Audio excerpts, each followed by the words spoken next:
اسی حوالے سے سینئر تجزیہ کار احتشام الحق صاحب ہمیں جوائن کر چکے ہیں۔ سر، سب سے پہلے تو آپ کے وقت کا بے حد شکریہ۔ کیا کہیں گے بہت بڑی ان کے خلاف، اور دوسرا یہ کہ وہ جو ڈیموکریٹس بھی اور ریپبلکنس بھی، وہ بھی جو وہ کہہ رہے ہیں کہ اس جنگ کا ہمیں کوئی فائدہ نہیں ہوا، بغیر کسی ایگزٹ اسٹریٹجی کے آپ وہاں پہ گئے ہیں۔ کوئی آپ کی حکمت عملی نہ شروع کرنے کی تھی جنگ، نہ بند کرنے کی تھی۔ آپ نے کبھی کہا کہ جی ہم بس 4 دن کے بعد جیت کے واپس آ جائیں گے، پھر آپ نے کہا جی 2 ہفتوں کی بات ہے، اب 4تھا ہفتہ شروع ہو رہا ہے، ابھی بھی کسی کو نہیں پتا کہ اس کا اینڈ کیا ہونا ہے۔ تو یہ ایک بہت زیادہ جس کو کہتے ہیں دباؤ ہے۔ اور پھر جتنے بڑے بڑے ان کے ڈیفنس کے تجزیہ کار ہیں، میں آج ہی پڑھ رہا تھا، لیون پناٹا، وہ فارمر ڈیفنس سیکرٹری بھی ہیں اور CIA کے چیف بھی رہے ہیں، انہوں نے کہا کہ پریزیڈنٹ ٹرمپ اپنے ایسی جگہ پہ پھنس گئے ہیں کہ نہ آگے جاتے ہیں تو کنواں ہے، تو پیچھے جاتے ہیں تو کھائی ہے، تو ان کو نہیں سمجھ آتی کہ کیا کرنا ہے۔ اور وہ کہتے ہیں کہ پریزیڈنٹ ٹرمپ جو ان کی خواہشات ہیں کہ ان کے بیانات ان کی حقیقت بن جائیں، تو وہ کہتے ہیں کہ اس سٹیج پہ امریکہ پہلی مرتبہ جتنا تنہا ہوا ہے، دیکھیں ویسٹرن یورپ پورا وہ دیکھ لیں، نیٹو دیکھ لیں، یورپین ممالک دیکھ لیں، رشیا، چائنا دیکھ لیں، کوئی بھی امریکہ کے ساتھ نہیں کھڑا جو کہے کہ جو تم کر رہے ہو ٹھیک کر رہے ہو، سوائے اسرائیل کے۔ تو یہ جو ڈپلومیسی کی زبان میں کہتے ہیں کہ جی آپ اتنی آئسولیشن کا شکار ہو گئے ہیں، یہ اس کا ہی نتیجہ ہے کہ اتنا شدید دباؤ آیا کہ ایسا کرنے سے آپ کے لیے مشکلات ہوں گی۔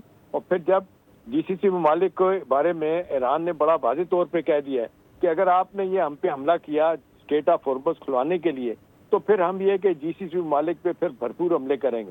مطلب آپ دیکھ لیں کہ یہ 7 ملک ہیں اور میں 19 ان کے بیسز ہیں امریکن کے، تو وہ انہوں نے کہا ہے کہ جی ہم وہاں پہ تباہی پھیریں گے۔ تو پہلے ہی آپ دیکھ لیں GCC ممالک، اس میں قطر، UAE، عمان، سعودی عرب، کویت، جتنی پریشانی کا ان کو سامنا ہے، ان کی انویسٹمنٹ رک رہی ہے۔ اس دیکھ لیں 35% گیس کی قیمتیں اوپر جا چکی ہیں، 6% پیٹرول کی قیمت بڑھ گئی ہے، ابھی کہا جا رہا ہے کہ 5 سے 10 سال لگیں گے یہ گیس آئل فیلڈ کو بنانے میں، ٹھیک کرنے میں۔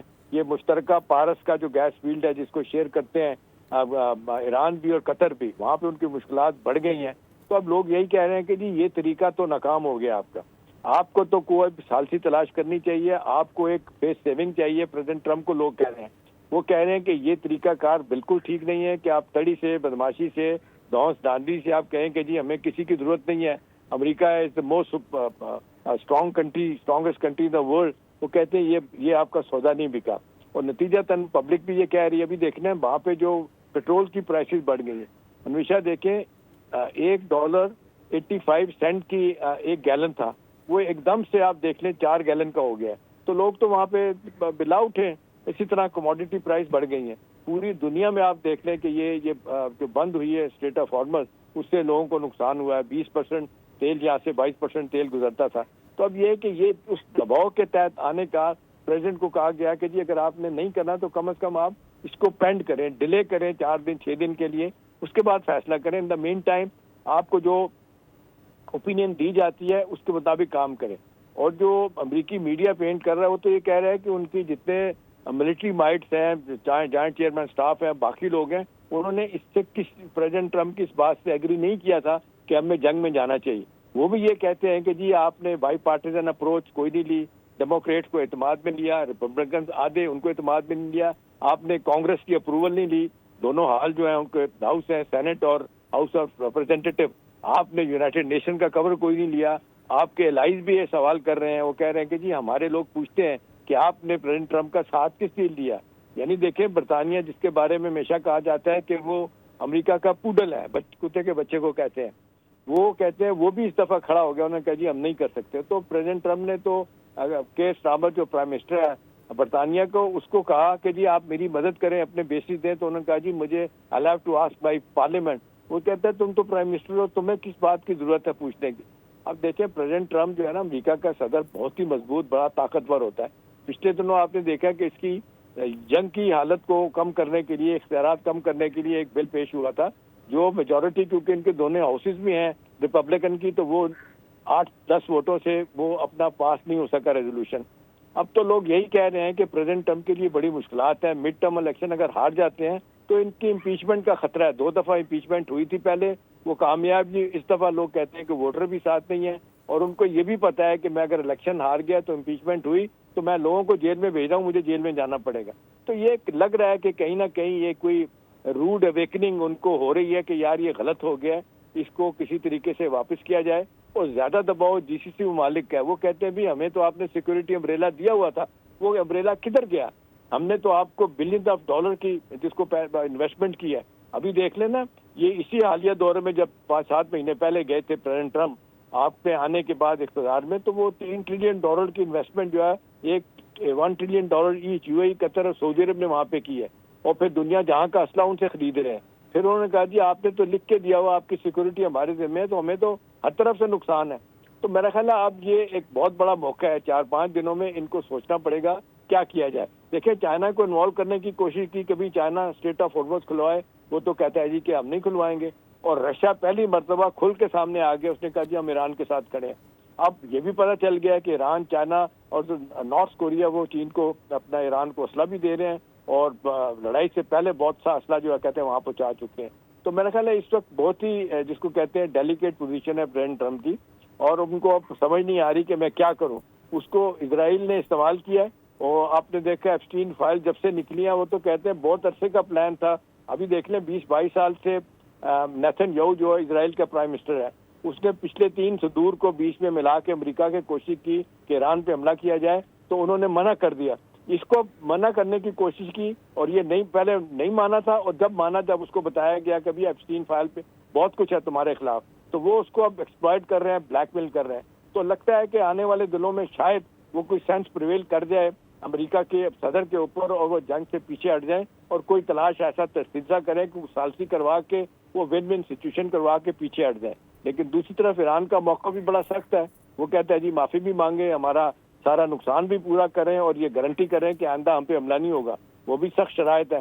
تو بہت ہی مشکل ہے جی یہ سفارتی حلقوں میں جو بات ہوتی ہے, وہ کہتے ہیں کہ جی کیا طریقہ اختیار کیا جائے کہ جنگ کو بند کیا جائے. جی احتشام صاحب یہ بھی بتائے گا کہ اس میں تو کوئی دو رائے نہیں ہے کہ صدر ٹرمپ کی جانب سے اس جنگ کے حوالے سے اگر دیکھا جائے تو بہت زیادہ مس کیلکولیشنز کی گئی ہیں, لیکن اب جو اسٹیٹمنٹ ان کی جانب سے اتنی بڑی سامنے آ رہی ہے جس میں وہ 5 دن کی مہلت دے رہے ہیں, آپ کو کیا لگتا ہے کہ وہ اپنی پوزیشن کلیئر کرنے کی کوشش کر رہے ہیں, یا ان 5 دن میں وہ کچھ اور بھی ترتیب دے سکتے ہیں, کیونکہ ان سے کوئی بعید نہیں رکھی جا سکتی؟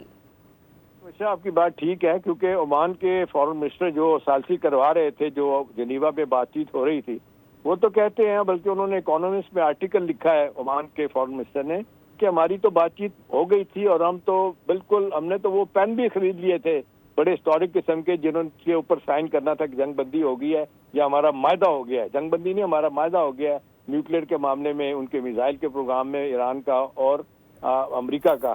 لیکن وہ کہتے ہیں پچھلی دفعہ بھی ہوا, ایران کو دھوکہ دیا گیا, بات چیت ہو رہی تھی تو حملہ کر دیا گیا. اب بھی یہ ہے کہ 70-80% خبریں آ رہی تھی جنیوا سے کہ معاہدہ ہونے جا رہا ہے, اور پھر آپ نے دیکھا حملہ ہو گیا. تو یہ لوگ, اس کو کچھ بھی نہیں کہا جا سکتا کہ یہ پریزیڈنٹ ٹرمپ کی طرف سے بلف بھی ہو سکتا ہے, لیکن کچھ لوگ یہ کہہ رہے ہیں, اور ان کے امریکہ کی ایڈمنسٹریشن سے جو خبریں آ رہی ہیں کہ پریزیڈنٹ ٹرمپ سن تو لیتے ہیں لیکن کرتے اپنی مرضی ہیں. اب یہ ان کو غصہ ہے کیا ہے, آپ نے دیکھا کہ وہ ہر کسی کو وہ جس کو کہتے ہیں ذلیل کر رہے ہیں. وہ آپ نے دیکھا کہ وال اسٹریٹ جرنل کی ایک رپورٹر تھی, اس نے سوال کیا, وہ کوئی تھوڑی سی بلکی ہوگی ہمیں نہیں پتا, تو اس کو انہوں نے کہا کہ یو آر کوائٹ اے پگی. اب کیا مطلب ہے کہ بھی سور کا ایک بچہ ہوتا ہے, ایک بچی ہوتی ہے, آپ نے اس کو وہ بنا دیا. تو اتنا شارٹ ٹیمپرڈ آدمی ہے, کوئی جس کو کہتے ہیں سفارتی زبان میں کہتے ہیں ڈپلومیٹک نیسٹیز, وہ ان میں بالکل نہیں ہے. اس لیے لوگ ان سے بات کرتے ہوئے گھبراتے ہیں کہ ان کے بارے میں کچھ بھی نہیں کہا جا سکتا, کس پر کس طرح ریئیکٹ کریں گے. تو ہو سکتا ہے کہ جہاں یہ ری تھنکنگ ہو رہی ہے کہ ہمیں کوئی اور سولوشن ڈھونڈنا چاہیے, وہاں پہ یہ بھی ہو سکتا ہے کہ پریزیڈنٹ ٹرمپ جو ہے نا اپنے ان لوگوں کو, اس کے آل پاورفل ہے, دنیا کا جس کو کہتے ہیں مضبوط ترین پریزیڈنٹ ہوتا ہے, جس کو معاف کر دے, 20 لوگوں کو اس نے معاف کیا ہے, بڑے بڑے لوگوں کو معاف کر دیا ہے بڑے ہینیس کرائم میں. تو یہ بھی کر سکتا ہے کہ وہ کل پھر اپنے سارے ملٹری اداروں کو کہے کہ مجھے یہ ہدف چاہیے, آپ اس پہ حملہ کریں, تو ان کو کرنا پڑے گا. دوسری طرف یہ بھی ہو سکتا ہے کہ یہ جس طریقے سے بدنامی ان کی ہو رہی ہے, پوری دنیا میں آئسولیشن کا شکار ہے, تو شاید ان کو خیال آیا کچھ لوگوں کو کہیں وہ کہ بھی کو بیچ کا راستہ ڈھونڈیں. لیکن یہ 48 اپنا 19واں دن بڑے اہم ہیں. اس میں سفارتکاری کا بھی بہت بڑا ایک چیلنج ہوگا سب کے لیے. جہاں پہ سنا ہے کہ پاکستان اور ترکی بھی متحرک ہے, وہ پریزیڈنٹ ٹرمپ کو ڈائریکٹلی انڈائریکٹلی بتا بھی رہے ہیں, اور سعودی عرب بھی اس میں شامل ہے, تو کہ کسی طریقے سے جنگ رک جائے. لیکن کچھ لوگ یہ بھی کہتے ہیں معذرت کے ساتھ کہ جی MBS جو ہے محمد بن سلمان, تو وہ بڑے باقاعدہ ان کے ساتھ پریزیڈنٹ ٹرمپ کے ساتھ روزانہ کی بنیاد پہ وہ جناب رابطے میں ہیں, اور جب یہ ایران کی طرف سے حملے کیے جاتے ہیں تو یہ رپورٹ ہوتی ہیں وہ تو کہتے ہیں کہ جی ٹھیک ہے آپ نے بیچ میں چھوڑ کے نہیں آنا, یہ کام ختم کر کے آنا ہے. دوسرے الفاظ میں ہے کہ ایران کا مکو ٹھپ کر کے آئیں. یہ باتیں ہوتی ہیں, یہ رپورٹ بھی ہوتی ہیں, مختلف لوگ اپنی آراء بھی دے رہے ہوتے ہیں. لیکن اس وقت مسئلہ یہ ہے کہ ابھی جس طریقے سے کہا جاتا ہے کہ آج یہ جنگ بند ہو جائے گی تو 10 سال مڈل ایسٹ کے یہ ممالک پیچھے چلے جائیں گے. ابھی دیکھیں نا فلائٹ آف کیپٹل کس طرح یو اے ای سے ہوئی ہے. ابھی آپ نے دیکھا جب یہ حملے شروع ہوئے تو $1 لاکھ $1.25 لاکھ دے کے لوگوں نے چارٹرڈ فلائٹ کرا کے یہاں سے بھاگے ہیں جو پیسے والے لوگ ہیں. تو نتیجہ تو یہ ہے کہ انہیں بھی پتا ہے کہ بھی انویسٹمنٹ رک رہی ہے, لوگ نہیں آئیں گے. ہمارا تو بڑی ساکھ تھی ساری دنیا کے جی ٹیکس فری کنٹری ہیں, دنیا جہاں کی سہولتیں ہیں, لیکن اب معاملہ بالکل الٹ ہو رہا ہے. ان کو بھی لگ رہا ہے کہ بھی ری تھنکنگ کرنی پڑے گی. ہم نے تو یہ سارے کے سارے ادارے اپنا بیسے امریکہ اس کے دیے تھے, وہ ایران کے خلاف دیے تھے. یہ تو اب اوپن سیکرٹ ہے, سب کو پتا تھا کہ ان کو خطرہ ایران سے تھا. اب اس جنگ کے بعد ان کو لگ رہا ہے, جب پچھلی جنگ میں قطر پہ انوشا حملہ ہوا تھا اس کے بعد انہوں نے یہ سوچنا شروع کیا کہ بھی ایران نہیں, اصل دشمن تو ہمارا اسرائیل ہے. اسرائیل کی پوری کوشش ہے فالس فلیگ آپریشن کروا کے. ابھی دیکھیں پچھلے دنوں 2 دفعہ یہ ہوا کہ سعودی عرب پہ حملہ ہوا, ٹرکی پہ بھی ہوا اور آذربائیجان پہ ہوا. تو اپنا جو صدر ہے مسعود پشکیان, انہوں نے اس کو کہا کہ جی ہم نے کام نہیں کیا. اب کچھ لوگ کہتے ہیں کہ یہ کام اسرائیل نے کیا ہے, خود اسرائیل نے مار کے نام لگوایا اس کا ایران کا تاکہ مسلمان آپس میں لڑ پڑے. یہی ان کا ایجنڈا ہے. ان کا جو گریٹر پلان ہے, گریٹر اسرائیل بنانا ہے اور جو new ruling state of the world بنانا ہے, اس کے لیے ضروری ہے کہ مسلمان لڑیں. اب مسلمانوں میں کتنا ایکومن ہے, کتنی سمجھ ہے, کتنے معاملات کو سمجھتے ہیں, یہ بات تو سمجھ آ گئی ہے کہ اسرائیل ان کا دشمن ہے. لیکن آپ نے دیکھا یہ ابراہم ایکارڈ, یہ اگر یہ آپ کا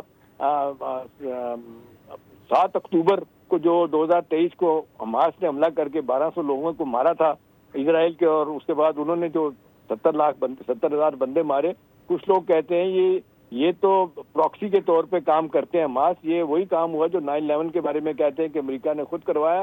یہ بھی انہوں نے خود کروایا تھا تاکہ یہ فلسطین میں لوگوں کو صفایا کیا جائے. اور پروسیس میں آپ نے دیکھا لیبنان پہ بھی حملے ہو رہے ہیں, اور پھر اس سے پہلے آپ نے دیکھا جس طریقے سے صورتحال لیبیا میں خراب ہوئی ہے, اور پھر آپ عراق کی خراب ہوئی ہے, پھر شام میں ہوا ہے سب کچھ.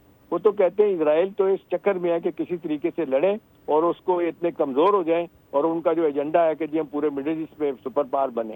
اب بہت سے حوالوں سے پریزیڈنٹ ٹرمپ نے ان کا ساتھ بھی دیا ہے, لیکن اب بہت زیادہ تنقید ان کو ہو رہی ہے کہ یہ تو ایک سٹیج پہ امریکہ کو بھی بلیک میل کرے گا نیتن یاہو. اب دیکھنا یہ ہے کہ ان کو یہ بات سمجھ آتی ہے نہیں آتی. میرا خیال ہے اس کو آئے نہ آئے مسلمان ملکوں کو اب سمجھنا ہوگا کہ جی ان کا دشمن کون ہے, دوست کون ہے, انہوں نے کس طریقے سے اس معاملے کو رفع دہ کروانا ہے. ان کی طرف سے شدید دباؤ امریکہ پہ آئے گا تو شاید پریزیڈنٹ ٹرمپ سوری کر کے اس کو کسی طریقے سے جنگ کو بند کرے گا. لیکن پروسیس میں جو ریزرویشن انوشا ہیں ایران کی, ان کو بھی دور کرنا پڑے گا. اگر نہیں کریں گے تو وہ تو جنگ نہیں بند کریں گے. ابھی وہ کہتے ہیں ان کے پاس, ایران کے پاس کھونے کے لیے کچھ نہیں ہے, لیکن وہ پوری دنیا کو مصیبت ڈالی ہوئی ہے انہوں نے. احتشام صاحب, اگر ان کے پاس کھونے کے لیے کچھ نہیں ہوتا تو 5 دن کے لیے اس جنگ کو مؤخر کرنے کا آخر کیا مقصد ہو سکتا ہے؟ ایک اور چیز میں آپ سے جاننا چاہوں گی کہ امریکہ نے ایک چیز کو واضح کر دیا تھا اس جنگ کے اندر کہ وہ اسرائیل کے ساتھ اس لیے بھی سٹینڈ کر رہا ہے کیونکہ اس میں امریکہ کا ایک مقصد بھی ہے, اور وہ مقصد ہے رجیم چینج. لیکن اس جنگ میں رجیم چینج نہ ہو سکی. اتنے زیادہ حملوں کے باوجود, ایرانی قیادت کو, بہت بڑی قیادت کو انہوں نے شہید کیا, اس کے باوجود اپنے مقصد میں تو وہ کامیاب نہ ہو سکے. تو آپ کو کیا لگتا ہے اب وہ کس مقصد کی بنا پر اسرائیل کے ساتھ اسٹینڈ کرے گا؟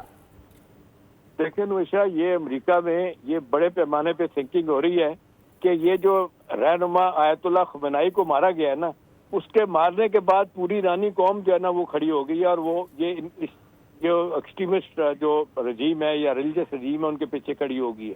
اب لوگ کہتے ہیں کہ اگر رجیم چینج آپ نے کرنا تھا تو یہ کم از کم نہ کرتے. اب نہ صرف آپ نے ان کی سیاسی لیڈرشپ کو, مذہبی لیڈرشپ کو, ملٹری لیڈرشپ کو جس طرح صفایا کیا ہے, اس کے بعد تو بھول گئے ہیں لوگ کہ یہ رجیم چینج ہو سکتی ہے. لوگ کہتے ہیں اگر بہتر طریقے سے سیاسی کارڈ کھیلے جاتے تو شاید یہ ہو سکتا تھا. جس طرح آپ نے دیکھا ابھی 4-5 مہینے پہلے تک کتنے بڑے بڑے ڈیمونسٹریشن ہوئے 12 شہروں میں اپنا ایران کے 2-2 لاکھ کے لوگوں نے جلسے جلوس نکالے تھے. اس وقت صورتحال بدل سکتی تھی کہ آپ اس کو سیاسی طور پہ لیتے. اکانومی سفر کر رہی ہے, مڈل ایسٹ کے ممالک جو ہے نا وہ سخت پریشانی کے عالم میں. ابھی دیکھ لیں پاکستان خدا نہ خواستہ یہ جنگ بڑھتی ہے نوشا تو ہمارے لیے کتنی مشکلات ہوں گی. ہمارے اپنا بیک یارڈ میں آپ دیکھ لیں ایران میں اگر خدا نہ خواستہ یہ رجیم ختم ہوتی ہے کوئی اور آ جاتا ہے تو لوگ کہتے ہیں تفتان بارڈر پہ اسرائیل بیٹھا ہوگا، پھر تو ان کے ہدف ہم ہی ہیں۔ ویسے بھی آپ 12-13 سال پہلے کی ایک ویڈیو کلپ نکال کے دیکھیں اس کی اپنا ناتن یاہو کی، وہ یہی کہہ رہا ہے، اس نے کہا جی ہمارا تو اصل دشمن پاکستان ہے جس کے پاس نیوکلیر پاور ہے۔ تو ابھی دیکھنا یہ ہے کہ ہم نے کس طرح اپنے کارڈ کھیلے ہیں۔ الحمدللہ ابھی تک تو ہماری سفارتکاری اور سیاسی اسٹریٹجی بہت اچھی رہی ہے، سول اور ملٹری جس طریقے سے لیڈرشپ کام کر رہی ہے، اور ہم نے جس طریقے سے آپ نے دیکھا کہ مسلمان ملکوں کے اعتماد میں لیا۔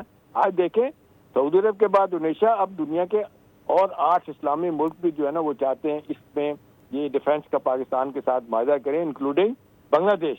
تو ان کو نظر آ رہا ہے کہ بھی پاکستان تو طاقتور ہے، اور دوسرا الحمدللہ میں آپ کو بتاؤں کہ یہ اللہ نے ہمیں 1998 میں جو ہم سے نیوکلیر پاور ہمیں بنا دیا، اس نے ہمیں بہت سیو کیا ہوا ہے۔ ابھی دیکھیں چھوٹا سا ملک ہے، برے حالات ہیں اس کے، نارتھ کوریا کے، شمالی کوریا کے، لیکن اس کے پاس ایٹم بم ہے، اس سے کوئی بات نہیں کرتا، ان کو پتہ ہے، فوراً ٹانگیں کانپتی ہیں، خاص طور پہ جو ساتھ اس کے رہتے ہیں کوریا اور ساؤتھ کوریا اور جاپان، جہاں پہ امریکی 45 سال سے بیٹھے ہوئے ہیں، 40,000 ان کے وہاں پہ فوجی بیٹھے ہیں، امریکہ ان سے ہر سال کتنے ارب ڈالر لیتا ہے، تو وہ ان کو لگتا ہے کہ وہ ذرا سی دھمکی دیتا ہے کہ سب سے پہلے تو میں تمہارا صفایا کروں گا، میرے پاس بم ہے، اس سے کوئی نہیں بات کرتا۔ تو الحمدللہ ہمارے پاس اللہ نے ایٹمی، ہمارا جو سکسیسفل پروگرام رہا، ہمارا میزائل پروگرام جو رہا اتنا زبردست رہا ہے، ایک سے ایک بڑھ کے ہمارے پاس اللہ میاں نے ہمیں یہ ایک سعادت احتشام دی ہوئی ہے۔ صاحب آپ ہمارے ساتھ لائن پر ہی موجود رہے گا، اسی سلسلے میں بات کرنے کے لیے ہمیں جوائن کیا ہے سینئر تجزیہ کار ڈاکٹر مریم۔